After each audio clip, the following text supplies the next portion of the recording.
Hey, this video is basically happening because the Doctor drags Sutekh through the time vortex and is like, I bring death to death. And it's like, what? Like, Doctor, what are you talking about? You're bringing Dog to time. He's not death. Anyway, yeah, so, bringing death to death. It's nonsense, isn't it? It can't actually be what's happening. Alright, so the Doctor is dumb. Always has been, always will be. This is the same Doctor who slowly punched his way through a wall, taking billions of years, wasting so much time just like telling a story and reeling from the pain of it when he could have either kicked the wall with his shoe or taken his shoe off and fucking bludgeoned it, put his fist in the shoe and just bludgeoned it away. Point being, the Doctor is not smart. So I think Sutekh goes through a really interesting character arc, not dissimilar to the Fajarians in Demons of the Punjab, where they used to be a race of assassins, but then their planet died and they're like, shit, why did we do that? Why were we assassins? We should probably, turn good. And that's what Sutekh does. He kills everyone after so long of waiting to be free. When he finally had freedom, he realizes how boring it is and becomes so apathetic that he just can't be bothered moving from the spot. We've all been there. He never moves from the top of the TARDIS because what's there to do with no one about, It's just pointless. And you can even get a hint of how much he does value being around other people by when he first meets the Doctor in the story, he calls the Doctor his old friend. And that's indicative of just how much people do mean to Sutekh. He doesn't want to be on his own. So when Team TARDIS are brought back to Sutekh, his minions, they're like, hey Sutekh, I've brought you these people to kill, and then you can kill us, because, that'll be the best.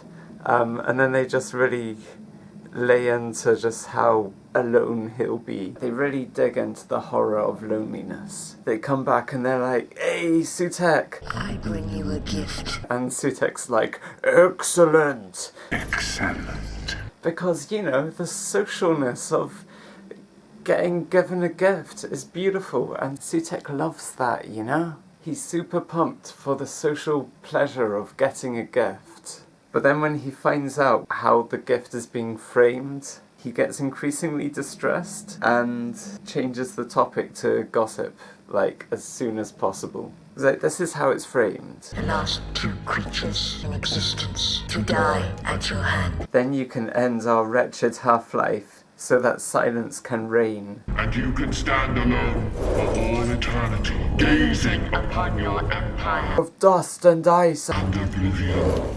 Show me the name. And Sutekh is like, show me the name, show me, child. With increasing desperation in his voice. Show me, child. He's just he doesn't give a fuck about the gift anymore. He's like, okay, you're gifting me infinite loneliness. This sucks. I've been depressed since I've killed the universe. I've stuck around just sitting on this box.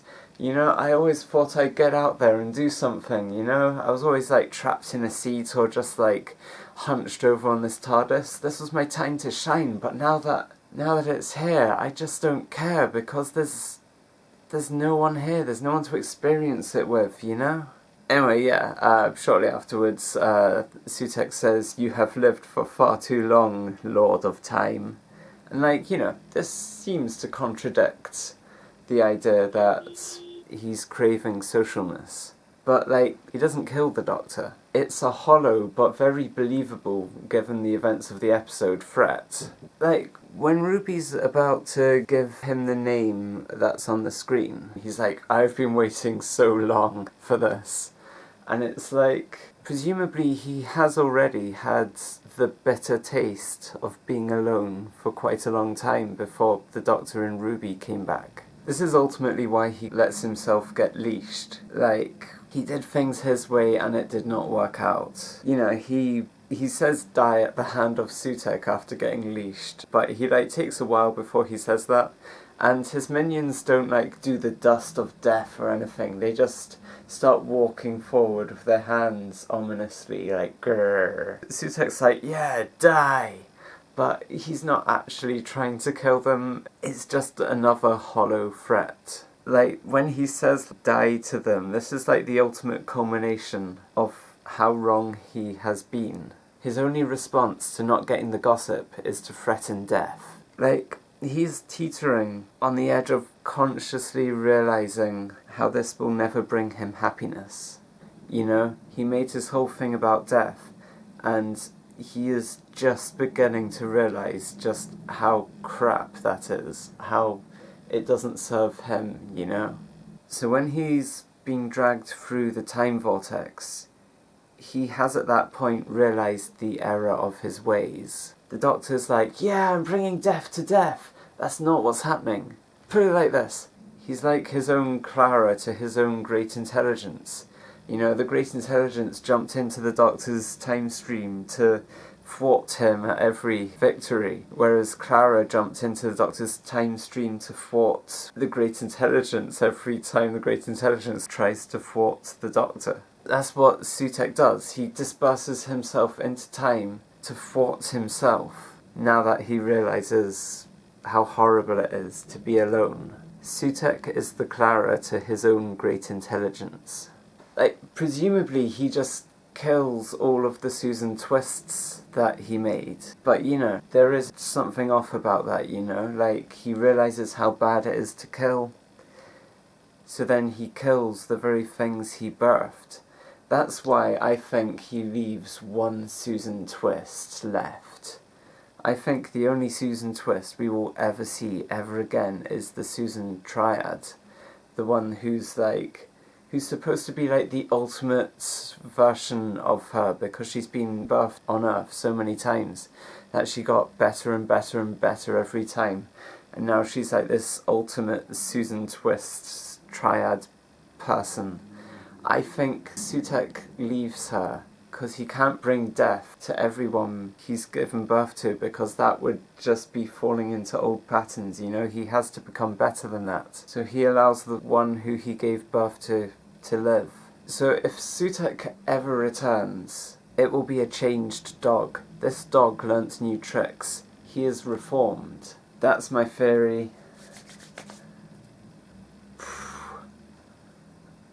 Alright, Lucylicious believability rating. What are we gonna give it? Like, my impulse is to give it about 50%, but like, I'll take this theory any day over, like, bringing death to death. I give the death to death theory a fucking 3% Lucylicious believability.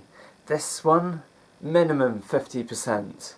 You know what, the whole episode leads to it. The whole needling of his minions being like, you will kill everyone, including us, and then you'll be lonely forever. Like, just, it all makes sense that Sutekh goes on this character arc.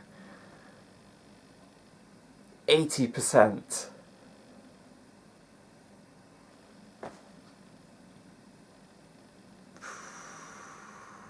%. No, 85. No, 88.